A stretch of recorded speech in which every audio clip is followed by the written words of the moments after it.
So hello everyone, today we will discuss about activity 3.13। इस activity में हमें कुछ सॉल्ट दिए है और उन सॉल्ट की हमें फिजिकल स्टेट चेक करनी है, हमें उनकी फ्लेम चेक करनी है और हमें उनका स्टेट चेक करना है।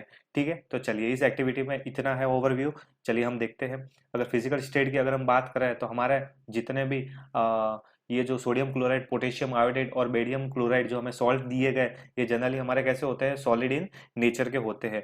और ये कैसे होते हैं, ये आयोनिक कंपाउंड्स होते हैं। ये कैसे कंपाउंड होते हैं, आयोनिक कंपाउंड होते हैं। आयोनिक कंपाउंड बेटा कैसे होते हैं कि जिसमें पॉजिटिव और नेगेटिव दोनों चार्जेस अवेलेबल हो, और ऐसे कंपाउंड को हम आयोनिक कंपाउंड बोलते हैं। ठीक है, अब देखते हैं कि जनरली ये दिखते कैसे हैं। तो जैसे ये हम बेरियम क्लोराइड को हमने देखा है, सोडियम क्लोराइड को हमने देखा है, और पोटेशियम आयोडाइड इस जनरली इस टाइप के हमें देखने को मिलते हैं सॉलिड फॉर्म में। ठीक है, पाउडरी फॉर्म में हमें देखने को मिलते हैं। सेकंड क्वेश्चन इनका ये था कि एक मेटल का हमें स्पैचुला लेना है, जैसे कि आप इस फिगर में देख पा रहे हो, और बर्नर पे हमें क्या करना है, डायरेक्ट जो हमने सॉल्ट आगे जो यूज किए हैं वो डायरेक्ट सॉल्ट को हमें उस बर्नर पे हमें हीट करना है, डायरेक्ट कांटेक्ट में उन्हें हीट करना है। और हीट करने का हमारा मकसद ये है कि उन्हें हमें देखना है कि क्या उनकी फ्लेम कुछ हमें शो करती है या फ्लेम किसी कलर में शो करता है। ये हमारा मोटिव रहेगा। तो जैसे कि हम यहाँ पे देख पा रहे हैं, सोडियम क्लोराइड, पोटेशियम आयोडाइड और बेरियम क्लोराइड को हम डायरेक्ट उस बर्नर पर हम उसको हीट कर रहे हैं। ठीक है, जैसे हीट कर रहे हैं तो यहाँ पे देखो कलर किस तरीके का शो होगा। जैसे आप देख पा रहे हो फिगर पे, बेरियम क्लोराइड हमें जनरली ग्रीन इन कलर के देखने को मिलेंगे, और जो सोडियम क्लोराइड होता है वो हमें येलोइश कलर के देखने को मिलते हैं, और जो पोटेशियम आयोडाइड होता है वो जनरली हमें कैसे कलर देखने को मिलते हैं, वायलेट कलर देखने को मिलते हैं। नेक्स्ट क्वेश्चन अगर हम देखते हैं तो हमें क्या करना है, क्या हमारे पास जो सैंपल है, मेटल के जो सैंपल है, वो वाटर, पेट्रोल या कैरोसिन में सॉल्युबल हो पाते हैं या नहीं हो पाते हैं, ये हमारा क्वेश्चन है। तो अगर इसको आंसर में हम देखें तो जनरली हमारे जो पोलर सॉल्वेंट होते हैं, जैसे कि अगर वाटर है तो वो पोलर सॉल्वेंट है, तो वो इजीली उसमें हमारे जो आयोनिक कंपाउंड है, ऐसे कंपाउंड होने चाहिए जो हमारे पोलर हो। तो पोलर सॉल्वेंट पोलर कंपाउंड को डिसॉल्व कर लेंगे। लेकिन जो नॉन पोलर सॉल्वेंट होते हैं वो नॉन पोलर कंपाउंड को ही डिसॉल्व कर पाएंगे।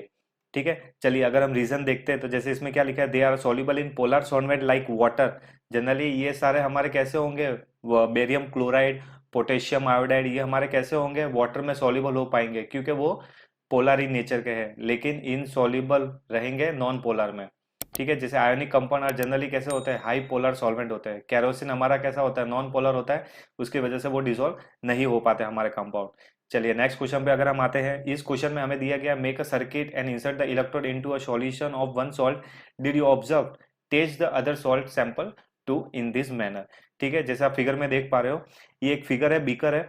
बीकर में हमारे पास दो इलेक्ट्रोड रॉड है और एक बैटरी है, बल्ब है, स्विच है हमारे पास। ठीक है, हमें क्या करना है, पहले एक सॉल्ट को इसमें डालना है। जैसे कि बेरियम क्लोराइड है तो पहले बेरियम क्लोराइड इसके अंदर हम इस वाटर जो फिल है उसके अंदर डाल के उसको अच्छे से वॉटेक्स कर दे, मिक्स कर दे। और उसके बाद हमें स्विच ऑन करके देखना है कि क्या हमारी जो बल्ब है वो ऑन होता है कि नहीं होता। अब वो कैसे ऑन होगा, जब उसमें से इलेक्ट्रिक करंट पास होगा। अगर वो गुड कंडक्टर है, हमारा जो कंपाउंड है वो अगर गुड कंडक्टर है तो इजीली उसमें से इलेक्ट्रिक बल्ब हमारा ऑन हो पाएगा। अगर गुड कंडक्टर नहीं है तो वो हमारा बल्ब ऑन नहीं होगा। ये हमें चेक करना है। तो जनरली हमें जो आयोनिक सॉल्ट होते हैं जिसमें पॉजिटिव और नेगेटिव दोनों चार्जेस होते हैं, वो इलेक्ट्रिक करंट को अपने अंदर पास करते हैं। ठीक है, तो जैसे कि आप यहाँ पे देख पा रहे हो, सॉल्ट सॉल्यूशन कंडक्ट इलेक्ट्रिसिटी। तो बेरियम क्लोराइड, पोटेशियम आयोडाइड और हमारा जो सोडियम क्लोराइड है वो इजीली इसमें से करंट को पास करेगा, और वो गुड कंडक्टर होते हैं। आयनिक जितने भी कंपाउंड होते हैं वो हमारे गुड कंडक्टर होते हैं। चलिए हमारे लास्ट क्वेश्चन पे आते हैं, what is interference about the nature of this compound. हमारे जो कंपाउंड है उसमें क्या इंटरफेरेंस, इनके नेचर में क्या इंटरफेरेंस आपको देखने को मिलते हैं। तो यही है कि जनरली जो हमारे कंपाउंड होते हैं वो हमारे आयोनिक इन नेचर के होते हैं। ठीक है, तो आई होप आपको ये पूरा सेशन, इस पूरी एक्टिविटी आपको समझ आई होगी। अगर समझ आई तो प्लीज़ मेरे चैनल को सब्सक्राइब कीजिए। Thank you for watching my video.